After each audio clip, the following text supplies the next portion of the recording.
ഞാൻ കൊന്നില്ലെങ്കിലും അവൻ മരിക്കോ? എങ്കിലും അവനെ കൊന്നേ പറ്റൂ. പറയൂ, ആരാണവൻ? ഞാൻ തന്നെ. കൈ വെടിയരുത് വാസുട്ട, ഒരുപാട് ഞാൻ പ്രതീക്ഷിച്ചു പോയി. എഴുന്നേൽക്ക്.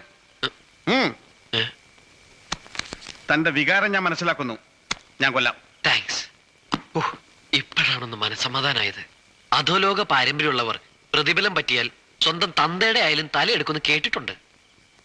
എങ്ങനെ മരിക്കാനാ ഇഷ്ടം? ഒരാഗ്രഹമുണ്ട്.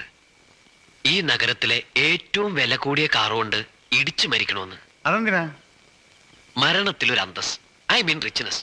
പിന്നെ മരണാനന്തരം തേർഡ് പാർട്ടി ഇൻഷുറൻസിന്റെ ഓപ്പിൽ കുടുംബത്തിന് വല്ലതും കിട്ടുമെങ്കിൽ കിട്ടിക്കോട്ടെ. ജീവിച്ചിരിക്കുമ്പോൾ ഉപദ്രവം മാത്രമേ കൊടുത്തിട്ടുള്ളൂ. മരണമെങ്കിലും ഉപകാരപ്പെട്ടോട്ടെ. സത്യമായിട്ട് നാം മരിക്കേണ്ടവനാണ്. നല്ലൊരു ഹൃദയമുണ്ട്. ഇന്ത്യക്ക് 10 ദിവസം, അതിനുള്ളിൽ തന്നെ ഞാൻ തട്ടിയിരിക്കും.